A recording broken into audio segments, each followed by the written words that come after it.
My name is Irina. I'm 28, a senior nurse in a pediatric trauma unit.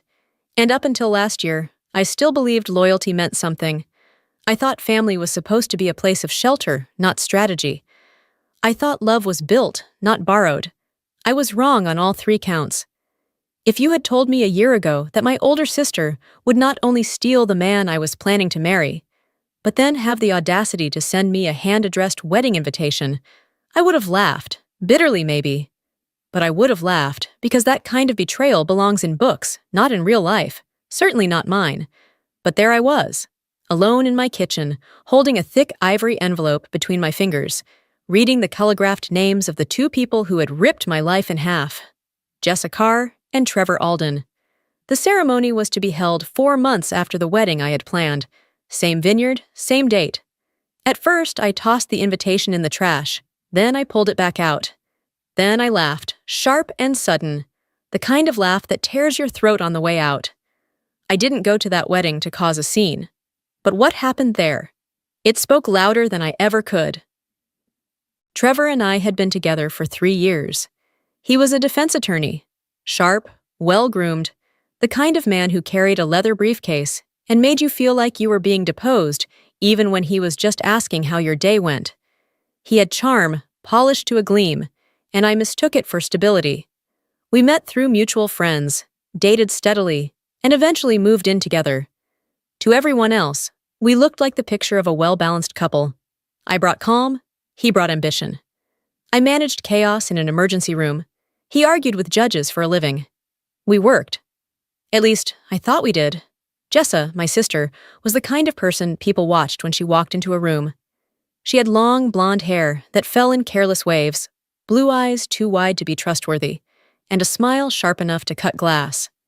Our family always forgave her, no matter the lie, the mess, or the fallout. That's just Jessa, they said, as if that excused everything. When Trevor and I got engaged, she reacted exactly as I expected.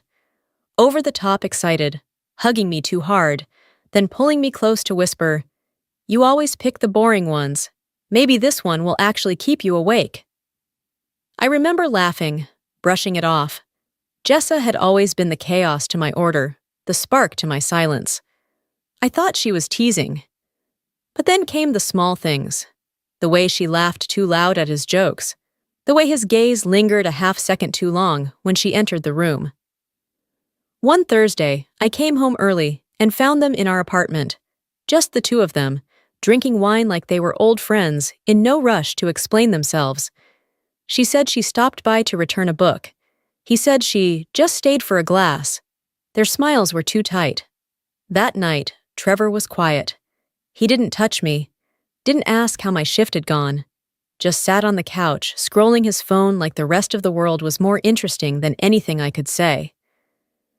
Over the next few weeks, that space between us widened. His phone became a permanent extension of his hand. He took more weekend trips for work.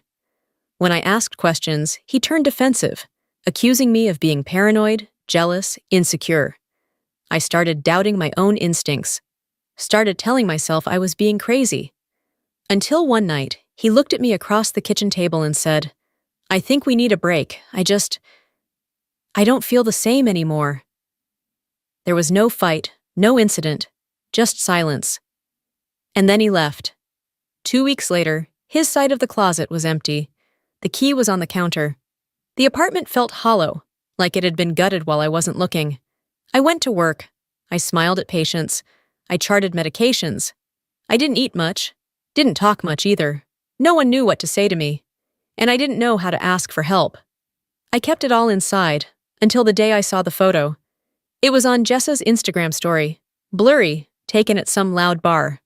Her, grinning like she'd won something. And next to her, Trevor, with his arm draped around her shoulders and his hand unmistakably resting on her thigh. My stomach flipped. I stared at that photo like it had teeth. I messaged her. No reply. I called, straight to voicemail. The next day, she blocked me. The days after that were a fog. I floated through them, like my body was still showing up, but my mind hadn't caught up yet. I didn't tell my parents. I didn't tell anyone. What was there to say? That my sister and my fiancé had quietly burned my life down while I was busy folding laundry and believing in people. Even if I had said it out loud, who would have believed me? Instead, I kept moving. Wake up, go to work, tend to sick kids, be useful, be invisible. The only time I felt anything close to real was during a code blue, when everything was loud and urgent and left no room for grief. That's how I met Graham Maddox. He was a trauma surgeon rotating through our hospital, filling in while one of our regulars was out on paternity leave. I first saw him during a late-night emergency. He was calm, surgical in his precision, quiet but commanding. His hands never trembled. His eyes never darted. I didn't think much of it at first. I didn't have room in my brain for admiration, let alone interest. But he started showing up in the same elevators, the same break rooms, the same after-shift coffee spots. He wasn't charming in the way Trevor had been. He didn't compliment people to get something in return. He listened, closely, and when he spoke, it was like every word had been tested for value before being said. We started with small things: shared coffee, short walks to the parking garage. It felt easy, no effort, no games. One night, we ended up talking for 2 hours in my car, just sitting in the hospital lot with our doors still shut. And for the first time in months, I felt like I could breathe without shattering. Eventually, I told him everything. Not all at once, but in pieces. The proposal, the betrayal, the photo, and then the invitation. I remember showing it to him, half expecting him to laugh or look uncomfortable. But he didn't. He just studied the envelope like it was a case file and then said, "Let's go." I blinked. "What?" "To the wedding," he said plainly. "You deserve to be seen. Let them realize what they gave up." I shook my head. "That's not who I am." "No," he said, "but it's who they think you aren't. Maybe it's time they see they were wrong." I didn't answer right away. But later that night, as I brushed my teeth and looked at my tired reflection in the mirror, I knew he was right. I wasn't going to that wedding to seek revenge. I was going because I wanted to take myself out of the role they had written for me. I wasn't the silent second-place sister anymore. So I RSVP'd yes. The weeks that followed were quiet, intentional. I picked out a navy silk dress that made me feel like I belonged in my own story again. Graham had his suit tailored, not because he cared about appearances, but because he believed in honoring the moment. We didn't rehearse anything, didn't plan drama. We were just going to show up, walk in, sit down, say nothing. But sometimes nothing speaks volumes. The vineyard looked exactly like the photos I had once saved on my wedding planning board. Rows of white chairs arranged in perfect symmetry, ivory linens fluttering under soft Virginia wind, and a floral arch that must have cost more than my rent. Everything screamed curated elegance. We arrived fashionably late, on purpose. The ceremony had already started. A quartet played under the shade of ancient oak trees. Guests turned their heads slightly as we made our way down the side aisle, whispers trailing us like perfume. Graham moved with quiet confidence, one hand resting at my back. He didn't look around. He didn't need to. I felt every pair of eyes, though. I didn't flinch.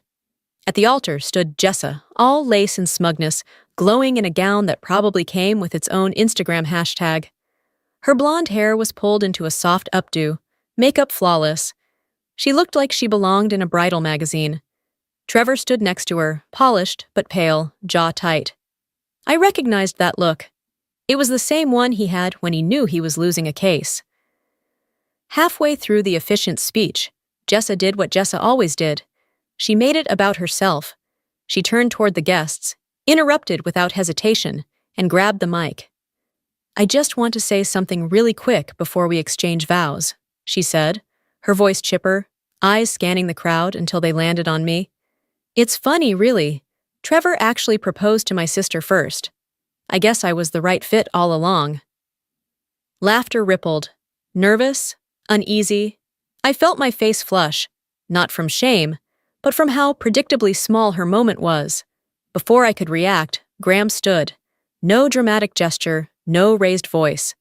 He simply straightened his jacket, stepped forward, and said with calm clarity, "Actually, I'm her upgrade."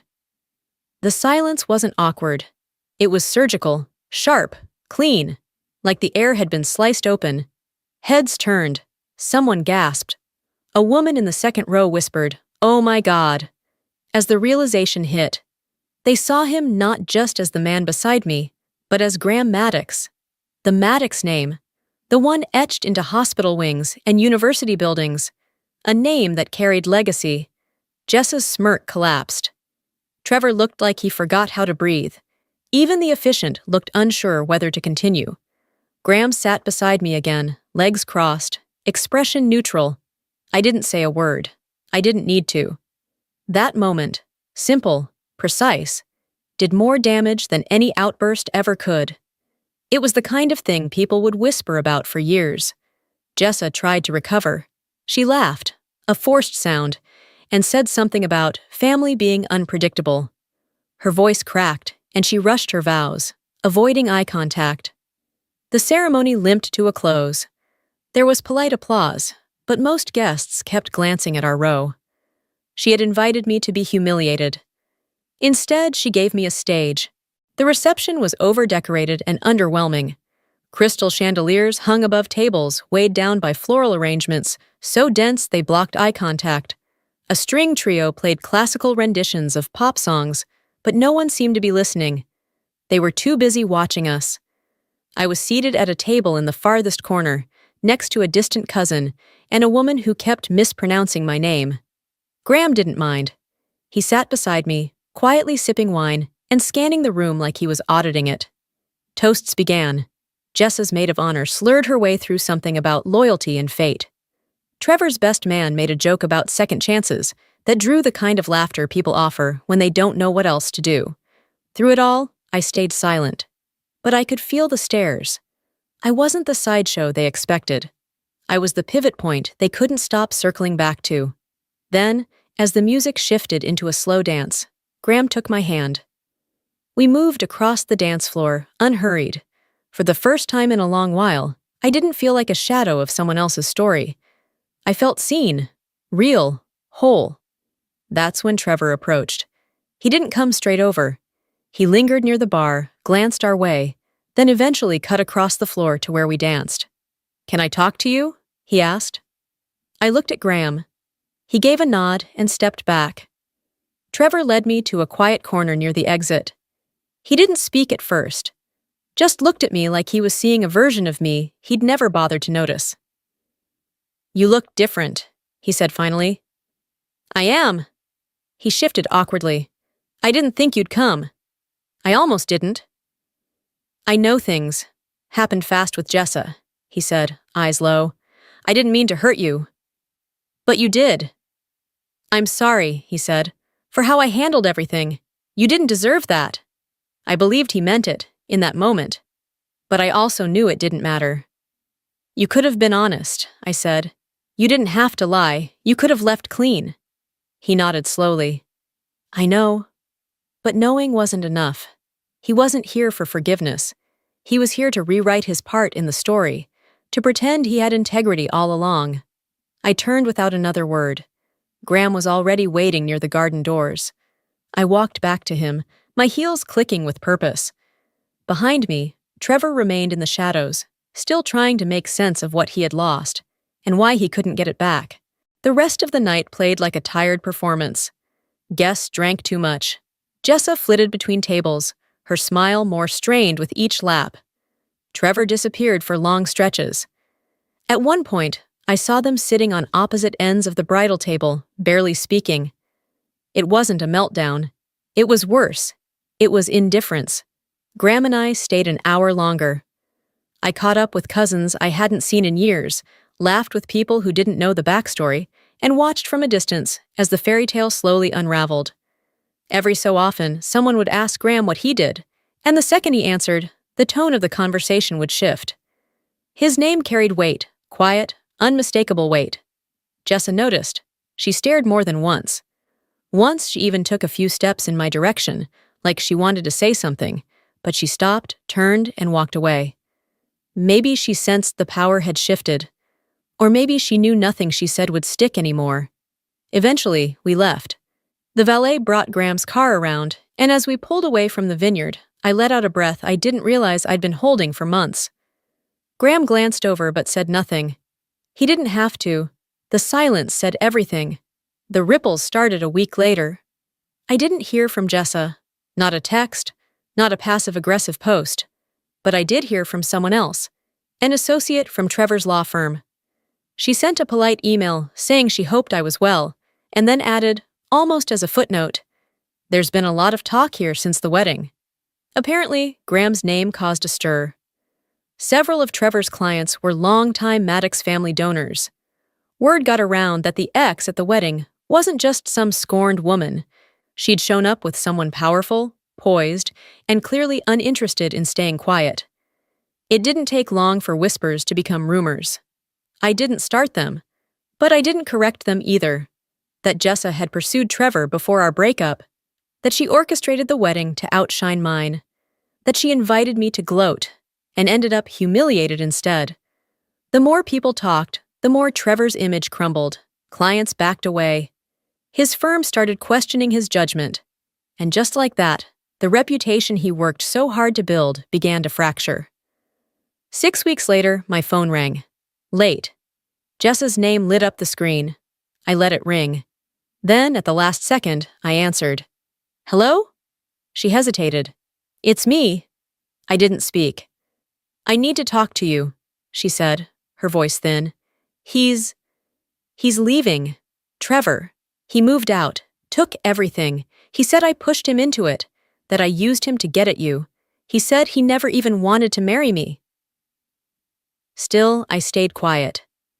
"He blames me for everything, for the fallout, the firm, the wedding." I leaned back on the couch, phone pressed to my ear. She sounded raw, unraveling. "I didn't think it would turn out like this." There it was, not remorse, regret. "I'm sorry you're hurting," I said finally. It wasn't forgiveness, but it was more than she deserved. "Do you think we could talk? Like, really talk? Maybe try again?" I took a long breath. "You didn't want a sister, Jessa," I said. "You wanted a stage." Then I hung up. 2 months later, Jessa moved back to our hometown. She took a job waitressing at a cafe near the interstate, started a YouTube channel about healing from toxic relationships. It never made it past 50 views. People from back home would mention her sometimes, say they saw her, quiet, hair tied back, smiling a little too hard. I just nodded politely. I had no interest in revisiting the drama she built her identity around. As for Trevor, he left the firm quietly, tried to open his own practice, but without the right clients or connections, it never took off. Last I heard, he moved to Atlanta. He called once. I didn't answer. Graham and I didn't rush anything. After that night, we both knew we weren't building something out of reaction or pain. We were just living. We traveled, we cooked. We made space for each other's silence. A year later, he proposed. No fireworks, no grand declarations. Just a quiet Sunday morning, coffee on the stove, sunlight slipping through the blinds. He said, "Would you want to do this forever?" And I said, "Yes." We were married in a garden in Asheville. 30 guests, no speeches, no orchestras, just laughter, real and unperformed. My parents were there, a few friends, and no one who felt the need to toast to second chances. No one trying to win. That was the difference. For a long time, I thought silence was weakness, that letting people walk over you and saying nothing made you small. But now I understand. There's power in stillness, in walking away without burning down the room, in letting people destroy themselves while you rebuild. Jessa didn't win. Trevor didn't win. They ended up exactly where they always were, chasing someone else's spotlight, mistaking attention for affection. And me? I didn't win either. I just walked away, whole.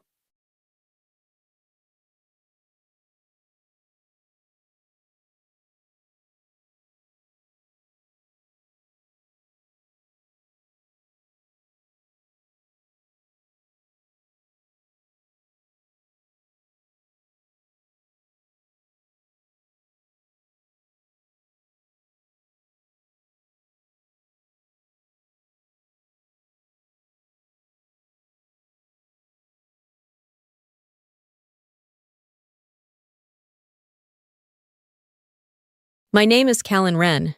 I'm 35 years old, the director of operations at one of the most respected tech companies in Boston. And yet, a few weeks ago, I found myself standing outside a rented lakeside venue, clutching a wrapped gift in both hands, like a child desperate for approval. It was my mother's 65th birthday. I wasn't invited. The man who made that fact crystal clear was my father, Robert Wren. He stood at the door like a bouncer at some exclusive club, clipboard in hand, eyes cold and dismissive. "You're not on the list," he said, not even bothering to lower his voice. Behind him, my older sister Juliet watched the exchange unfold with a smirk that stung more than any insult. And just like that, years of quiet tolerance cracked under the weight of one public rejection. I had flown across the country for this moment, spent thousands on the perfect gift, practiced every possible scenario in front of my bathroom mirror. None of it prepared me for being turned away like a stranger. But life has a strange way of rearranging the pieces. Because just minutes later, someone stepped out from the crowd, Juliet's boyfriend, Damien, and he said something that silenced the room and changed everything. "She's my boss." And in that instant, everything they thought they knew about me began to unravel. I used to believe I was loved in the way all children deserve to be. But love in our house was a currency, measured in achievements, traditions, and who stayed close enough to be seen. Growing up in a suburb just outside Milwaukee, I was the middle child wedged between Juliet, the golden firstborn with perfect hair, perfect grades, perfect everything, and Nolan, the baby boy who could do no wrong. I was the one in the middle, reliable, quiet, easily forgotten. In family photos, Juliet stood centered in trophies and medals. Nolan grinned wide with frosting on his cheeks. And me? I was often half-shadowed, half-cropped, standing just a bit too far to the side. My mother used to say, "Callan, you don't need to shine like them. You're your own kind of light." I clung to that for years. When I was 10, I made it to the regional spelling bee. I came in fourth. Juliet had once taken first. My father looked over my shoulder at the certificate and said, "Good effort," before returning to his paper. My mom, though, she tucked that certificate into the corner of the fridge, next to Juliet's National Science Fair photo.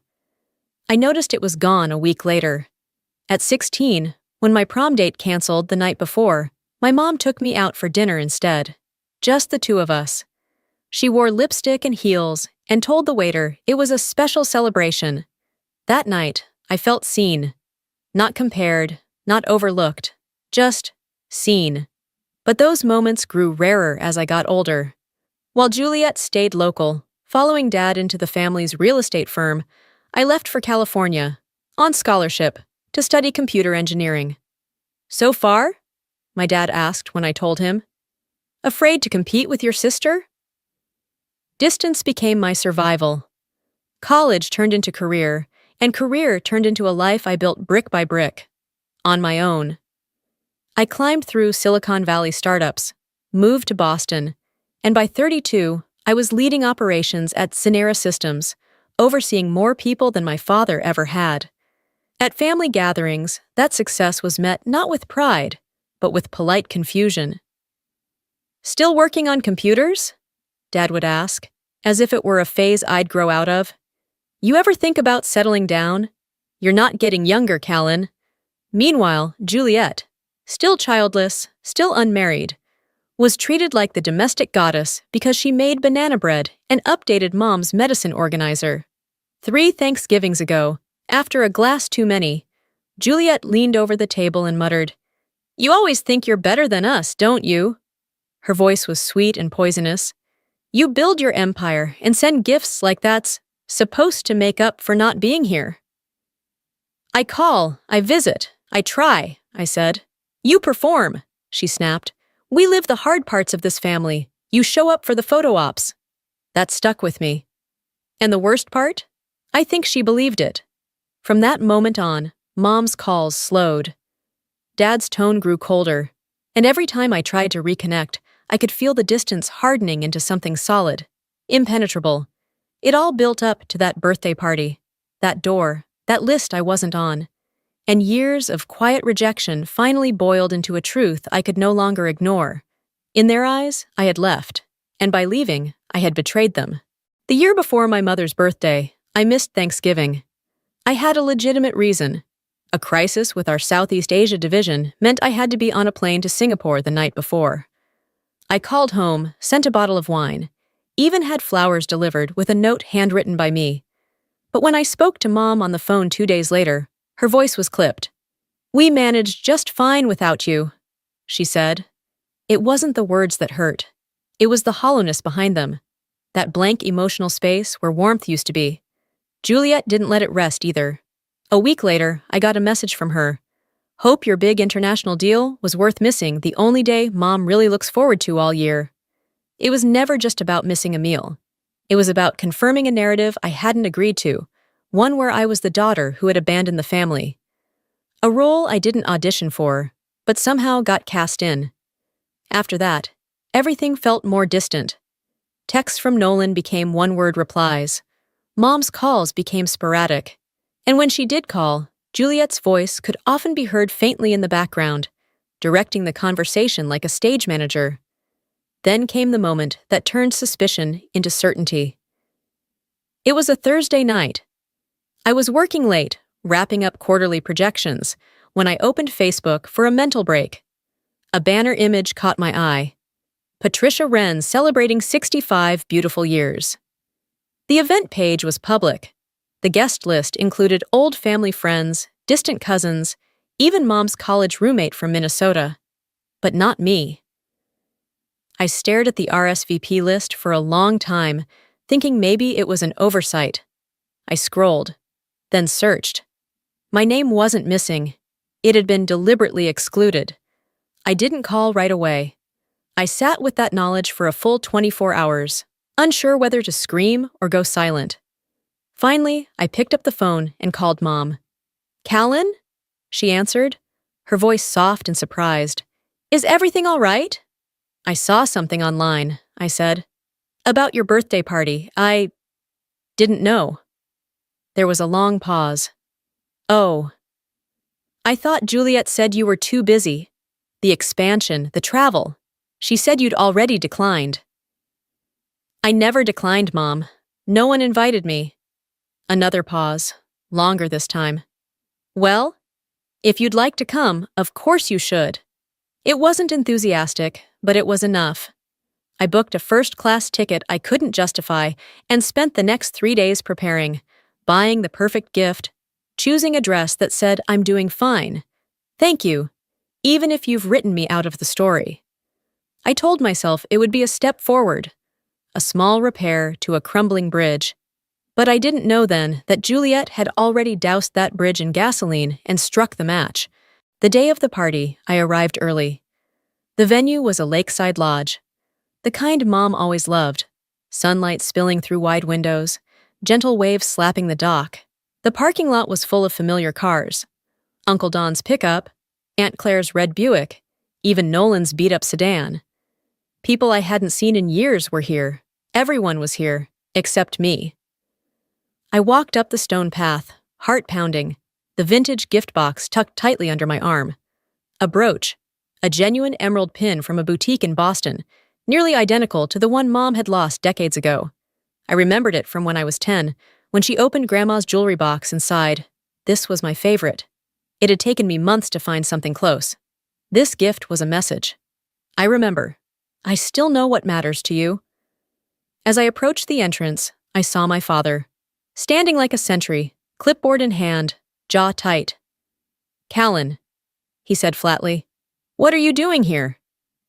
"I'm here for Mom," I replied, keeping my voice even. "I spoke to her. She said I could come." He looked down at the clipboard, finger sliding down a list. "You're not on the guest list." "I wasn't invited," I said. "That's true, but I was told—" "This party is for people who show up," he interrupted. "People who make time for family." The words hit harder than I expected. Not shouted, not cruel, just dismissive, cold, practiced. Behind him, guests began to notice. A few looked away quickly. A few didn't bother. I heard someone murmur, "Is that Callan? I thought she didn't speak to the family anymore." I felt my face flush. The blood behind my eyes pulsed. I looked to the side and saw Juliet approaching, flawless in a blush-colored dress, her hair styled just like Mom's. Her smile was sugary, her eyes sharp. "Oh," she said, "I thought we'd agreed, after what happened last Thanksgiving." "We didn't agree to anything," I said. "Well, I mean, you told Mom you couldn't come. I assumed that meant—" "I never said that." "She probably just got confused," Juliet said lightly. "She's been forgetful lately." I could see the pleasure behind her words, the victory in her stance. "I just want to give Mom her gift," I said, trying to end the conversation. "And then I'll leave." "Callan, let's not make a scene," my father warned. That's when I heard a voice from behind them. "Excuse me, Callan?" It was Damien, Juliet's boyfriend. I'd seen him in pictures, always smiling at her side. Now, in person, he looked different. Uncomfortable, torn. He stepped forward, adjusting his tie. "I think there's something everyone should know." Juliet's eyes narrowed. "Damien." But he kept speaking. "She's not just Juliet's sister," he said, looking around at the gathering crowd. "She's also my boss, at Zenera Systems, in Boston." Silence fell like a dropped curtain. Someone actually gasped. Even my father blinked, caught off guard. Juliet's face drained of color. I said nothing. For once, I didn't have to. The truth had been spoken. Not by me, but by someone they couldn't dismiss. I handed the gift to my father without breaking eye contact. "Tell Mom I wish her a happy birthday," I said, "and that I hope she enjoys this." Then I turned and walked back down the path, heels steady on the gravel, spine straight. I didn't cry. Not yet. That would come later, alone in the rental car, where my hands trembled too hard to start the ignition. But in that moment, I felt something else rise in me. Not shame, not regret. Clarity. I had every intention of leaving. But Damien didn't let me. He followed me to the car, hesitated a moment, then knocked on the window. When I rolled it down, his voice was quiet but firm. "I need to say something." He slid into the passenger seat when I unlocked the door and looked at me. Really looked at me. "What they did wasn't spur of the moment," he said. "At the rehearsal dinner last night, Juliet and your dad talked about what to say if you showed up. Your mom wasn't part of that. She had no idea." My breath caught. He continued, "Juliet had told her you'd already sent regrets, that you were too busy." I stared out at the lake. "She's been rewriting me for years." "She talks about you constantly," Damien said, "always with bitterness." But I started piecing things together. The way you lead at work, it didn't match who she said you were. That's when I knew. I couldn't let the lie win. "I'm going back in," I said, gripping the door handle. "They want a confrontation? They'll get one, but it'll be the kind they're not used to, truthful, direct, and public." Inside, the party buzzed. Mom was seated at the center table, radiant in lavender, laughing with guests. Damien stepped forward first, voice loud enough to carry. "Everyone, I'd like to introduce my boss, and Juliet's sister, Callan Wren." The room froze. Mom looked up, startled, then stood. "You came," she whispered. Juliet stormed over, face flushed. "What are you doing?" "The right thing," Damien said. Dad arrived next. "I told you to leave." I cut him off. "You told me I wasn't family. But here I am. So let's make things clear." I turned to Mom. "Did you really think I didn't want to come?" She hesitated. "Juliet said you couldn't." "I never said that. I told you I'd be here." She looked to Juliet, confused. "I didn't want her to ruin things," Juliet snapped. "She left us. She always leaves. And you light up more when she calls than when I'm sitting right in front of you." The room fell silent. I stepped forward, calm but unwavering. "I didn't leave. I built a life. And I tried to share it with all of you. But somewhere along the way, you decided it didn't count because I wasn't physically here." I turned to my mother. "You used to see me. I need you to see me again. As I am now, not as the version they told you to believe." Tears filled her eyes. "I do," she said. "And I'm sorry, I never wanted this." Dad looked away, ashamed. Juliet stood frozen, her perfect facade cracking. I didn't smile, I didn't gloat. I just stood tall, letting the weight of the truth settle. Finally, I had spoken. And more importantly, they had listened. We stepped into a side room. Mom, Dad, Juliet, Damien, and me. The chatter outside dimmed as the door closed, leaving only the truth between us. Mom spoke first. "Robert," she said to my father, "did you really tell her she wasn't invited?" Dad shifted uncomfortably. "We thought, after what she said last Thanksgiving." "What exactly did she say?" Mom pressed. "That we never supported her, that we held her back." "I said I built my career on my own," I clarified, after Juliet accused me of having an empty life. Juliet looked down, suddenly quiet. "Have you been keeping things from me?" Mom asked her gently. "I didn't lie," Juliet said. I didn't want her sweeping in and stealing attention. I've been here, day after day, dealing with the hard parts. I wanted that to count." Her voice broke slightly. The anger was still there, but it cracked open to reveal something deeper. Exhaustion, maybe even sadness. "You think I wanted attention?" I asked. "All I ever wanted was to feel like I mattered." Mom exhaled. "This stops now. No more speaking for each other. No more assumptions. No more quiet punishments." She turned to me. "I'm sorry I didn't ask you directly. That won't happen again." Her voice was steadier than I'd heard in years. Maybe this confrontation had unlocked something in all of us. Damien stood. "I'll give you space." Juliet looked at him, her expression softer. The resentment in her eyes replaced by something closer to confusion. Or maybe grief, for the version of the family she'd tried to protect. When we emerged from the side room, the music had resumed. The party continued, but something had shifted. Mom walked with me, arm in arm, back to her seat. She whispered, "I'm glad you came." "I almost didn't," I said, but I couldn't let the lie be the last word. That night, she wore the emerald brooch I gave her, and this time, she made sure I was in every photo. I flew back to Boston the next day, emotionally drained and unsure what had actually changed, if anything. But then, 3 days later, I got a package in the mail. It was a scarf, soft gray cashmere, with a handwritten note. "It matches your eyes. Love, Mom." It wasn't about the gift, it was about the gesture, the acknowledgement, the simple message, "I see you." From that day forward, our calls became more frequent. Not long, not dramatic, just real. Sometimes she'd tell me about her garden. Sometimes I'd tell her about a project at work. No accusations, no guilt. She even asked if she could visit me in Boston. On her own. That visit, just the two of us, was transformative.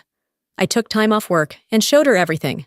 My apartment, my office, the corner cafe where they knew my name. She met my team, heard people speak of me with respect, not as the distant daughter, but as the leader I had become. I'll never forget the way she looked at me as we walked along the harbor. "You really built this, didn't you?" "I did," I said, "even when you weren't watching." "I'm watching now," she replied. Juliet and I didn't speak for 2 months. Then, one night, she called. "I've been thinking," she said, her voice cautious, "and I've been talking to someone, a therapist." "I think that's a good thing," I said. I wanted to say I was wrong, about a lot. It wasn't a full apology, but from Juliet, it was a beginning. I didn't know what kind of relationship we could rebuild, but for the first time, I believed something real might grow from the wreckage. 6 months later, I hosted Thanksgiving in my Boston apartment. Mom came. Dad came. Even Nolan showed up with his new girlfriend. Juliet didn't, but she sent a card. Inside it said, "Maybe next year." And somehow, that meant more than I expected. As we sat around the table, the conversation turned warm and easy. There was no mention of the past, no silent accusations, just the quiet comfort of presence. Before dinner, Mom raised her glass. "To Callan," she said, looking at me, "for bringing us together, not just in this room, but in truth." Dad added quietly, "I'm proud of you, for who you are, not just what you've done."